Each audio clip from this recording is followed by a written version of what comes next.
It's working? It is. Okay, for starters, we're going to change just a couple of things on this. She got really busy on hers. This is what it looks like if you get really too busy on it.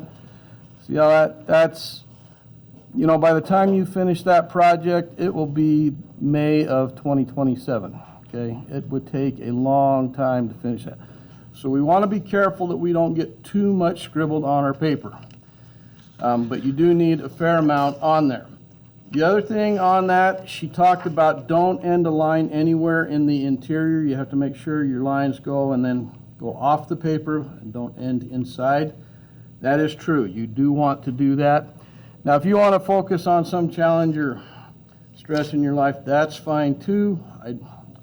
Like I said, I'm not going to require that you write that on there.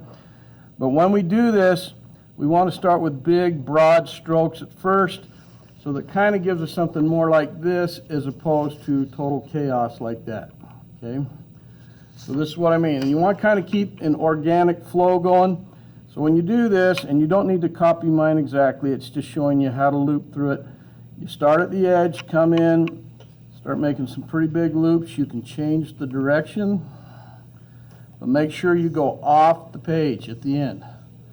Okay, so go ahead and make your first scribble line through it. Doesn't need to look like mine. In fact, I'll just turn it a different way so it doesn't look like mine. But go ahead and get that first one on there. We're going to go through this process a little bit. And then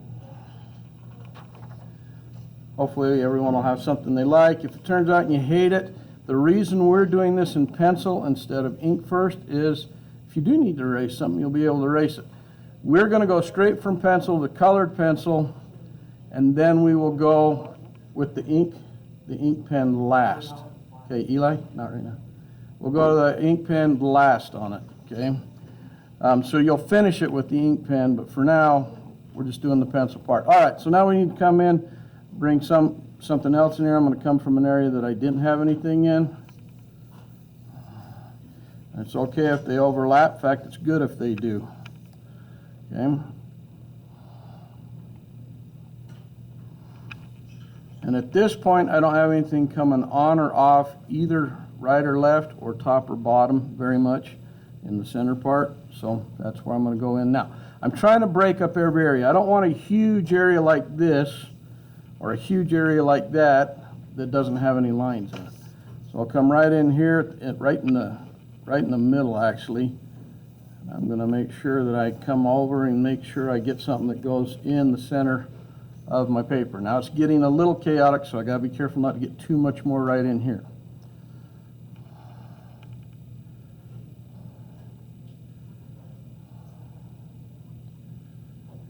And I like this because it is kind of fun. You're trying to avoid having like a hard angle.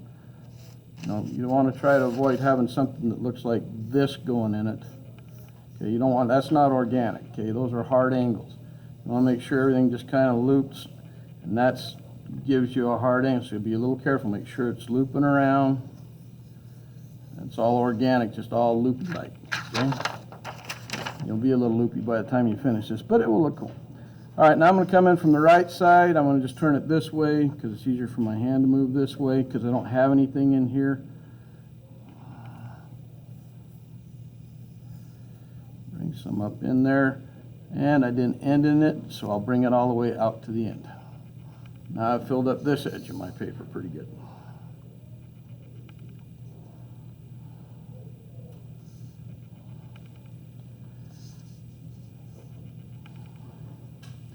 I'm keeping pretty big swirls on this.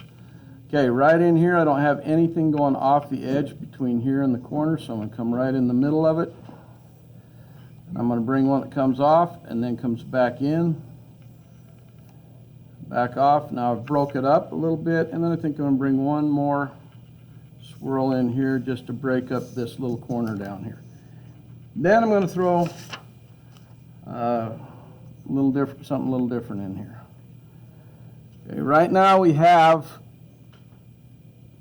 pretty good loop graphic going on here. This Neuographic thing looks a little bit like the neurons and stuff, especially once you come in with the marker and you do thick and thin lines. But to make this just a little more interesting, I have this template right here. Okay, we're going to take this template and slide it underneath this is going to help us when we do some of our color stuff. So I'm going to make sure that I have it, that there's plenty of lines overlapping it, and then I'm going to lightly come in, and I'm just tracing over it.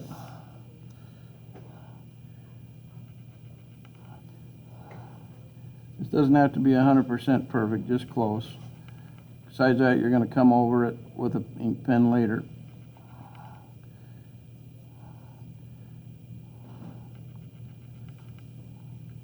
Come on, hand, slide. Okay, I'll come in and fix that. Okay, now we have a circle in there, and what that does is if you're coloring this shape right here, when you hit that circle edge, you can go to another shape right here. It gives you options to change things out a little bit. We're not going to do a ton of these circles on here, just a few. That was this medium one. I'm going to put a bigger one down here. I'll do this real quick. And I do the template because I know for some of you drawing a circle is really a pain. So trying to make that part as easy and doable as possible.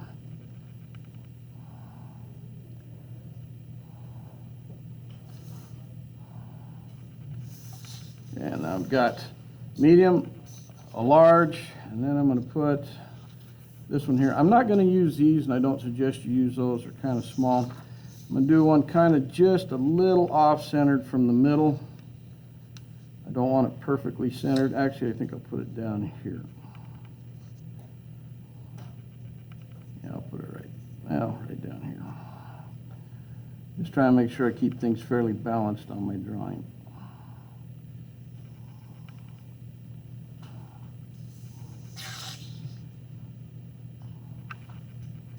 Now when I do turn this paper around to do this, I'm pushing down hard on the paper so that the bottom template doesn't move as I'm shifting the paper on top.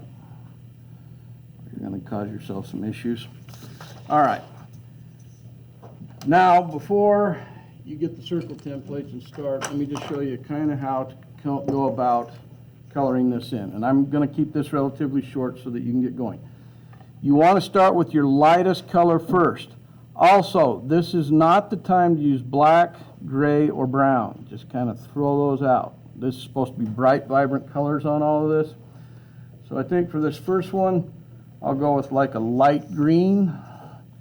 And I'll come in here, I'll just do something relatively small.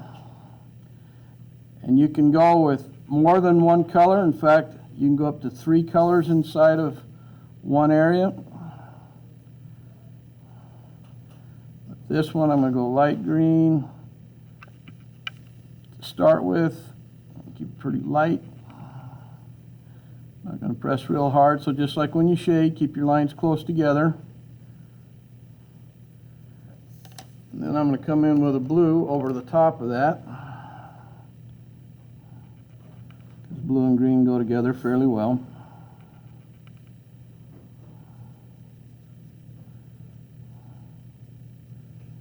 Okay, I'm controlling the pressure on it, going from dark to light at the edges.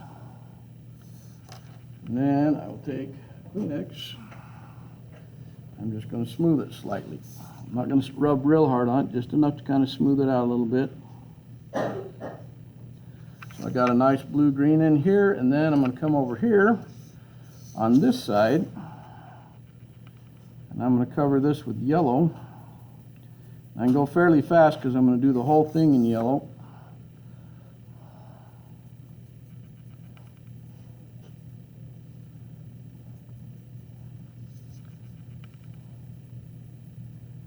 And before I even put on another color, I'm just going to smooth that yellow so it's nice and even over the whole area. That's my lightest color. And then I'm going to come in here with that light green again.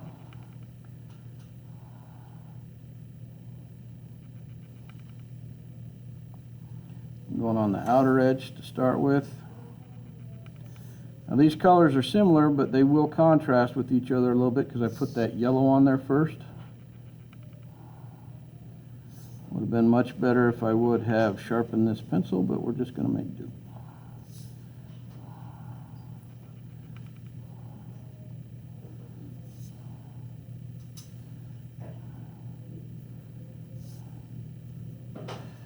bring that green down close, but not right to this color right here.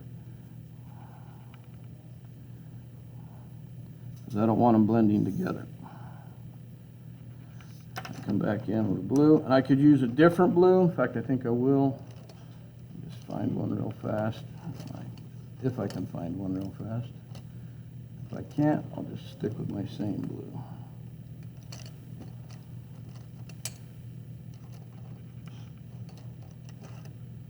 There's always a blue handy till you need it. All right, come in here.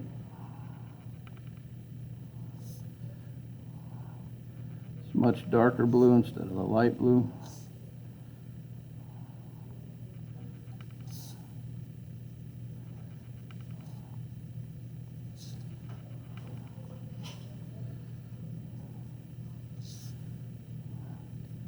And I'm trying to blend this in with that green that I had on there. And I'll take it and soften this all up.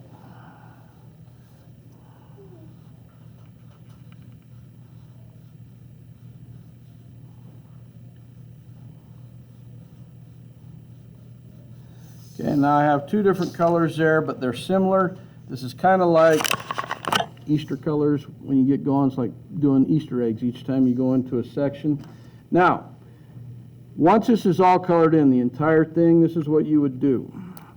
I'll just do a little tiny part of this. You're going to just come in. You'll use one of these Sharpies and go over all your lines.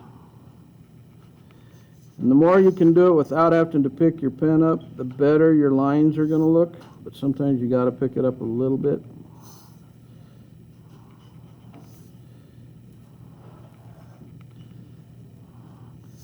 Okay, and then where they cross, like she talked in the video, you want to come in here and fill in wherever it crosses. And it makes for some cool abstract designs. It makes it more like neurons.